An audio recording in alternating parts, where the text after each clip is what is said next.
Hello and welcome to the continuation of the snippets, where we would now be exploring how to create and manage groups and organizational units and understand its distinction between that and containers.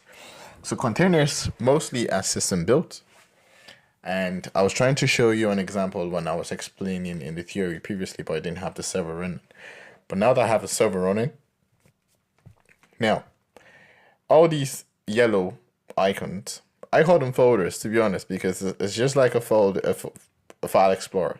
Anyway, but the correct technical term for them is their containers. Okay, so this is a built-in container. This is a user container. This is a system container. They're all containers. Even this is also a kind of container, right? But you see the icon difference. You see the way this has this little dots here. Actually, I've been doing this recording this courses using the small window, but I'm just gonna make it bigger for once. Anyway, so if you look at this icon, if I make this bigger as well, if you look at this icon, there's a little dot there. That shows that it's an organizational unit. That's how you distinguish between an OU and a container. So these are containers and they are built in. They come in by default. They come with a system. You can't really create them. And there are more containers that you can find if you change your view. Sorry. If you go to view. Oh, actually, yeah, that's already on. Let me just see the difference. So these, okay, so these are the standard that are visible, and when you go to advanced features you can see the other hidden ones. Anyway, so these are containers. So these just hold objects that you can't really apply group policies to. But this is an organizational unit and policies can be applied to it, but it's a system built one. Obviously you wouldn't be applying policies to system built containers, group or organizational units. So in this video we want to explore how to create organizational units. And I also want to point out a key differentiator between what an OU is and what a group is. Now, when we go to the built-in, or when I just go to users, you see this list. So we have administrator is a user. This guest account is a user. The Fergal, the two test accounts that we created, they're all users. And these are security groups. Now, these groups are just groups that contain certain users that would have certain functions or privileges applied to their accounts. They have access to certain things, right? So when it comes to understanding the difference between groups and organizational units, that's the key thing. So if you want to create a group, you can right click on any of these folders, any of these containers, and say to users, and you go to new, and you have the list to create a new group. To create a new group, you give it a group name, say all company or all staff is a group name. And you have the option to choose what kind of group scope and what kind of group type. So there's a distinction between group scope, and this is basically based on certain things that has to do with permissions. So global, normally you leave this as global. In a global group scope, permissions can be assigned in any domain. Members must be in the same domain though as a group. But when it comes to domain local, permissions can be assigned only in the local domain, and members can also be from any domain in the forest. It should not be used to assign permissions on AD objects like OUs, user accounts and stuff like that. It's a bit beyond the course, but you just need to know that ideally when you're creating groups, you normally leave it as global. Now, this is where you actually need to pay attention to. We have two group types, security and distribution. So I'll start with distribution. Distribution group is when you want to have some way of communicating massively in bulk to a group of people. So if you have a distribution group that has user objects in it, that would mean that it would have a defined way of contacting point of address. And whenever you use that distribution list as a sender, whoever is a member within that group would receive the communication. Hence the word literally distribution. But when it comes to security group, it's one level up. Security group is used when you want to put certain users into one cluster and apply a specific privilege or security roles to it. For instance, if you want them to access certain resources within the organization, only people within this security group can have access to this level of Wi-Fi access, this level of software access. That's the distinction between security group and distribution group, right? So I'm just going to go ahead and actually use this opportunity to, I gave it the name All Staff, so I'll call it as a distribution group. And I have it here, All Staff Distribution Group Global. So that means whoever is in this group, whenever we send communications to that group, whoever is in this group can receive whatever communications are sent to them. At the moment, it has no members. I'm just going to go ahead and create another kind of group, which is a security group, to say a new group. And this one we'll call it, say, software access, just for a test, right? Spelling is wrong. We'll call it security group, software access. Test software access.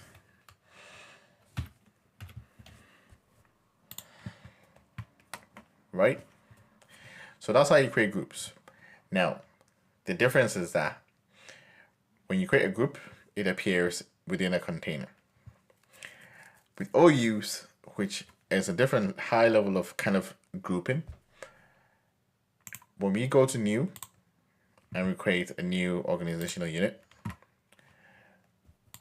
we explained organizational units from the previous video that they are used for hierarchical clustering of, say, users within a specific group. So you have the finance or you have departments, you can put them in different OUs and then apply group policies to them. So you want certain policies on how they can change your passwords, how you want their computers to behave and stuff like that. So I'm just going to call this, I think we created 2 user accounts for, I think John Fergal, that was sales and marketing. So we'll call this sales and marketing OU. Sales and marketing. And we'll keep this box ticked so that it protects us from mistakenly deleting it, which is the best practice. So click OK. So now we have sales and marketing OU. Have you seen the distinction? Now we have this little folder or like icon, but it's different from this container. So this is an OU, this is a container. That's how you distinct from them. Anyway, now that we've created these groups and we have created this OU, how do we manage these groups by adding members?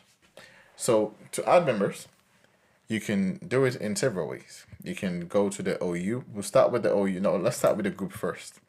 So we want John Fergal and Tracy Milan to actually be part of a distribution group.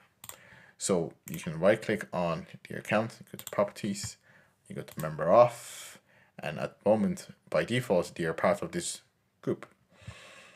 Now, so what if we want to get them to be in All Staff? Check names, click OK. And I think we created another group that was called test. Was it test software, is it? I think it was test software access. and we want to add them to the sales and marketing OU.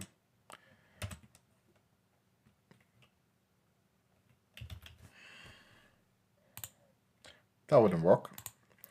So you can't add them to an OU from this approach. You can only add them to groups. So we have added them to these. We'll apply, click OK. So that's one way to do it. So this is when I was just managing the group membership of just one user account. But if it is a case that you want to add multiple users to the group, then you're better off rather doing it from the group itself. So when you go to built-in and you go to, where's that group? Where did we create that group at? So I just need to find the group, all staff, yeah. So quick thinking, I could have just gone to find and then see the location and find it. So all staff, and say this is when you have multiple members you want to add, so you know their names. So all this we are doing is manual process. There should be a way to automate all of these, which we'll get to at some point when we come to automation using PowerShell. So I'll go to members, and at the moment, you remember we added John, so John is not showing as a member now. And we can add another member, which is Tracy. Just check names. Okay, apply. We'll do that for the other group as well. Members, add Tracy. Right? Check names. And then click OK. And apply. Okay. So now that we have explored how to manage creating groups or youths and adding members to the groups, we need to now explore how to add users to a use. So you know how this is a container that has everything that has to do with any new thing that's added to this forest from a user point of view. Now, there's a way that you need to have a strategy of segregating all users according to their purposes. That's when the OUs come in, which we explored in the previous video. So we had created an organizational unit called sales and marketing. And ideally, we only want it to contain objects that have something to do with sales and marketing. So I had created 2 user accounts, which is John Fergal and Tracy Milan. And these 2 users are within the sales and marketing department. So this is Tracy. We didn't finish creating Tracy's account, but when you go to organization, it says department of sales and marketing. We'll just keep it at that. And to add members to this OU, you can literally just move them from this container into this OU by just dragging and drop. That's one way. So you click Tracy and you drag him to sales and marketing, and you normally get this prompt telling you that you should be careful of what you're moving, and we'll click yes. So now when we go to sales and marketing, we have Tracy there, and we'll move John as well. Yes. So now we have 2 users that are now in their respective OU. They are no longer going to be found here. So when we go to find and we find, say, Tracy, if you go to Tracy's properties, we don't have the object function here. So, okay, one sec. Come out of this, view, advanced details. Okay, we'll find Tracy again.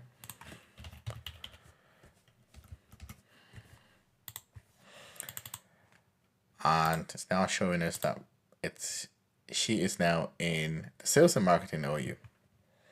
Okay. What other way can we move objects from their containers to OUs, or in between OUs, or in between containers? I'm just going to turn this off to make it simple. Look. Another way is, assuming we don't have, I hadn't moved John to that OU, and we want to do it manually. So you'd go and find John's account manually, right click on this account and click on move. And then that gives you the option to move it to what specific container or OU you're looking at. So I want sales and marketing. I'll click OK. And then that goes into that organizational unit.